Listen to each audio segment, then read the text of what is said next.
உன்னை பெத்தவங்க மாதேஸ்வரிட்ட நிறைய பணம் வாங்கிட்டாங்க. ஆனா ஊரு பொழப்புக்கு பயப்படுது. உங்க அப்பா அம்மா வாங்கின பணம் போயிருமேன்னு பயப்படுறாங்க.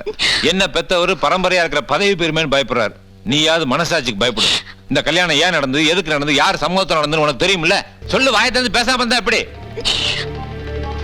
என்னமா அந்த ராத்திரி நேரத்துல? பகல் எனக்கு பயத்தை கொடுத்துருச்சு வெண்ணிலா. பணம் அகங்காரம் எல்லாம் என்னை விட்டு எங்க போயிடுச்சுன்னு எனக்கே தெரியல. உங்களை மாதிரி படிச்சவங்க கூடவா இதுக்கெல்லாம் வேதனைப்படுறீங்க? படிப்பு பணம் எல்லாம் இயற்கையான உணர்வு முன்னால தோத்து போயிடுச்சு. நான் வாழணுமா இல்ல சாகணுமாங்கிறது நீ சொல்ற முடிவுல தான் இருக்கு.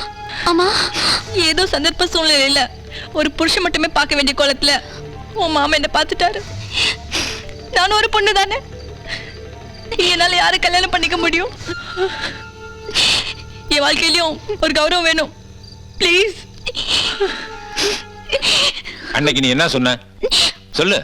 மாமா, நீங்க என்ன கட்டிக்கலன்னா கூட பரவாயில்ல, மாமாங்கிற உறவு நான் கட்டில போற வரைக்கும் இருக்கும். ஆனா ஐஸ்வர்யாவை நீங்க கட்டிக்காம போனா தொட்ட உறவு தொடராமலே போயிடுச்சேன்னு அவ உடம்புல ஊசல் இருக்கிற வரைக்கும் அவ மனசு உறுத்திட்டே இருக்கும்னு சொன்னேன். சொன்னல, நீ சொன்னது நியாயப்படுறதுனால அவ காலத்துல தாலி கட்டின. இப்ப நீ சேர்ந்துட்டு பேசுற. இப்ப என்னென்ன பண்ண சொல்றீங்க மாமா?